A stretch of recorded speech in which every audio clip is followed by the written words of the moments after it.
Assalamualaikum warahmatullahi wabarakatuh. Kembali bersama saya Dr. Andika Hendra Mustaqim dalam 100% Authentic. Kali ini saya mendiskusikan bagaimana influencer dan konten kreator itu sangat berpengaruh di dalam perkembangan media sosial. Kita tahu bahwa dulu pemain utama ya, dulu pada tahun 90-an atau 2000 awal bahwa figur utama dalam industri media ya ini jurnalis ataupun pemimpin redaksi. Tetapi kemudian tren tersebut bergeser dengan era media sosial di mana hal utama itu kan yang hal utama yang muncul dari tren media sosial adalah munculnya para influencer, munculnya para selebgram, munculnya para konten kreator, dan itu menjadi sebuah komoditas yang sangat luar biasa di mana orang-orang berlomba menjadi konten kreator, orang-orang berlomba menjadi influencer. Akhirnya apa? Era kepakaran sudah habis gitu. Jadi orang itu tidak dilihat dari cara apa isi omongannya. Orang tidak dilihat lagi dengan bagaimana bagaimana proses dia menjadi seorang pakar hingga keilmuannya diakui, ya kan, dan omongannya itu bisa diterima oleh masyarakat, tidak lagi. Dan era kepakaran itu sudah habis dan sudah tenggelam ketika era influencer di media sosial dan era konten kreator itu tumbuh dan berkembang. Untuk itu menjadi suatu pertanyaan, apakah dalam dunia PR, apakah dalam dunia komunikasi digital, apakah dalam dunia media digital, influencer influencer atau konten kreator itu adalah menjadi dewa. Itu akan kita diskusikan di sini. Yang pertama, kenapa mereka bisa menjadi dewa influencer dan konten kreator? Yang pertama, bahwa mereka memiliki basis pendukung, mereka memiliki basis follower. Itu yang utama. Kenapa? Seperti media online ataupun koran, mereka memiliki berapa banyak pelanggan, mereka punya berapa pembaca, tetapi influencer dan konten kreator mereka memiliki berapa banyak follower, mereka punya banyak subscribe dan lain sebagainya. Sehingga orang-orang yang memiliki subscriber dalam jumlah banyak dianggap memiliki kapabilitas, memiliki upaya untuk mendengungkan sesuatu, untuk mempopulerkan sesuatu, untuk menyampaikan sesuatu, dan ini menjadikan itu kan perusahaan-perusahaan besar ataupun branding-branding besar itu tetap menjaga konektivitas, menjaga hubungannya dengan para influencer ataupun konten kreator karena mereka memiliki kekuatan tersebut. Dan yang menjadi perhatian utama dan yang menjadi hal yang utama ketika mereka memiliki kekuatan basis pendukung, yaitu mereka memiliki komentar, mereka memiliki kekuatan untuk meyakinkan publik, mereka memiliki daya pikat untuk menekankan publik sehingga masa follower yang akan mengikuti dan apa yang diucapkan menjadi trending, apa yang dilakukannya itu menjadi pusat perhatian. Itu yang hal utama. Hal yang kedua itu influencer dan konten kreator bukan hanya membanjiri membanjiri media sosial melalui berbagai videonya, berbagai tayangannya dan lain sebagainya. Tidak hanya itu, tetapi mereka tampil terdepan itu menjadi ambasador. Mereka menjadi duta-duta bagi para bisnis, menjadi duta-duta bagi para dukungan untuk meraih dukungan masyarakat. Mereka menjadi duta-duta brand untuk memikat para customer. Jadi ketika menjadi brand tersebut karena mereka sudah terkenal, mereka mereka mampu apa istilahnya setelah mereka memiliki apa yang mereka miliki, apa yang mereka sampaikan, itu apa yang mereka pakai, itu bisa diikuti oleh para pendukungnya. Ini menunjukkan kekuatan brand ambassador bukan hanya sekedar persuasi untuk menyampaikan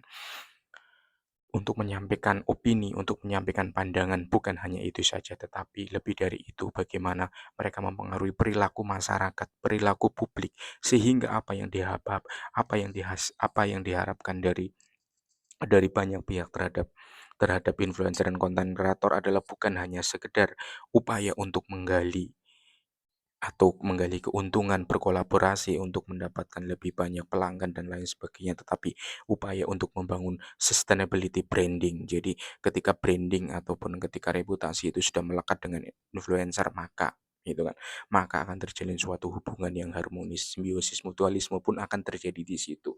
Tetapi apakah era influencer dan konten kreator akan segera berakhir dan digantikan dengan AI? ya kan? Kita tahu ketika orang bertanya kepada ChatGPT, orang bertanya kepada Perplexity atau mereka bertanya kepada Cici atau bertanya kepada misalnya apa ya punyanya Google gitu kan. AI terus bertanya dengan Meta AI yang punyanya di WhatsApp dan Instagram. Pertanyaannya, apakah konten kreator dan influencer sudah dikalahkan oleh AI? Bisa saja. Bisa saja. Karena masyarakat karena AI itu memberikan banyak alternatif. AI itu memberikan banyak alternatif, memberikan banyak opsi satu, 2, 3, 4. Kita tahu. Misalnya, saya akan bertanya, apa merek Hebel terbaik saat ini? Akan dijawab oleh AI. Satu, 2, 3 dengan beberapa pilihan. Apa? Tolong jelaskan. Misalnya saya akan membuat prompt. Tolong list-kan jenis Hebel berdasarkan urutan dari harga termahal dengan harga akan menjawab itu satu 2 3. Tetapi kalau influencer belum tentu bisa menjawab, dia hanya akan berdasarkan pesanan kepada perusahaan Hebel yang akan membayarnya dia dan lain sebagainya. Informasi sangat terbatas, tetapi AI tidak memiliki terbatas karena AI mampu menggabungkan informasi yang berbasis dari media-media tradisional itu dirangkum yang berada di database Google ya kan, di database di bawah kemudian di search engine, kemudian digabungkan dengan media sosial, dia bisa memahami tren. Jadi era influencer dan era era influencer dan ataupun era konten kreator bisa saja berakhir dengan kehadiran AI. Kemudian dengan selain itu AI itu juga bukan hanya memberikan alternatif-alternatif yang lebih banyak, yang lebih lengkap, tetapi alternatif-alternatif yang memang memberikan informasi berdasarkan keinginan kepada si pencarinya. Saya menginginkan A, saya mungkin urutan dari mahal termurah. Saya menginginkan kualitas terbaik gitu kan, Hebel yang terbaik ataupun saya ingin mencari kualitas granit yang terbaik yang dijual di daerah sekitar Tangerang Selatan misalnya kayak gitu akan dijelaskan dengan detail karena saya menginginkan motif motif granit yang bagus yang bagus berkualitas dengan bermotif bermotif marble misalnya kayak gitu dan itu akan dijelaskan oleh AI. Selain itu era konten kreator dan influencer bisa saja berakhir ketika masyarakat sudah beralih kepada pakar. Era kepakaran memang dianggap sudah berakhir, ya kan? Dianggap diakhiri oleh konten kreator dan influencer. Tetapi era kepakaran bisa saja bangkit ke depannya.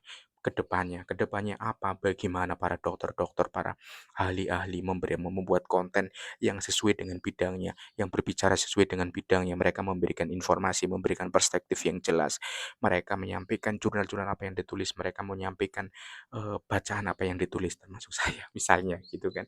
Untuk menunjukkan kebangkitan kepakaran di mana orang yang berpakar itu yang berhak menyatakan sesuatu, berhak berhak ataupun memiliki kontribusi untuk memberikan opininya, untuk mencerahkan masyarakat dengan hadirnya para pakar-pakar di media sosial, baik di YouTube atau di media sosial lainnya itu memberikan suatu kebangkitan. Mereka bukan hanya menjadi seorang konten kreator, mereka berusaha membangun menjadi influencer, tapi mereka berbasis kepada data, mereka berbasis kepada ilmu pengetahuan, mereka berbasis kepada apa yang mereka pernah baca, apa yang mereka pernah lihat, apa yang pernah mereka rasakan. Misalnya saya contoh. Maaf agak sombong sedikit, tapi itu menjadi suatu hal yang menarik bagaimana bagaimana dan med- konten kreator dan influencer itu bisa saja pengaruhnya makin kuat, bisa juga pengaruhnya makin lemah. Dengan begitu, era akan selalu berubah. Era akan selalu berubah ketika masyarakat juga akan berubah, ketika ketika teknologi juga akan berubah.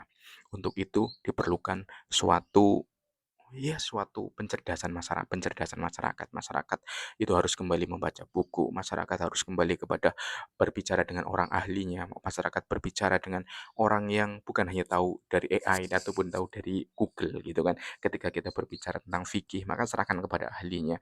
Ketika kita berbicara tentang misalnya teori komunikasi tentang komunikasi politik, tanya kepada saya atau tanya kepada teman-teman lain sebagainya, orang yang mengerti ilmunya, orang yang belajar dan mengerti itunya. Dengan demikian, influencer dan konten kreator itu sekarang bukan trennya zamannya ganteng, full tampan, cantik dan lain sebagainya tidak, tapi bagaimana orang akan melihat kontennya, akan melihat isinya, akan melihat ideologinya, akan melihat perspektifnya.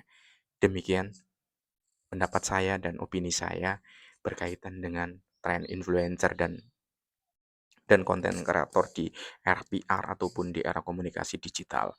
Simak video-video lanjut saya video-video lainnya berkaitan dengan komunikasi digital ataupun berkaitan dengan isu-isu sosial lainnya. Terima kasih, jangan lupa follow atau jika ada pertanyaan silakan kasih di kolom komentar atau ada request mendiskusikan sesuatu atau kolaborasi boleh dikirim email ataupun bisa diklik kolom atau bisa ditulis di komentar.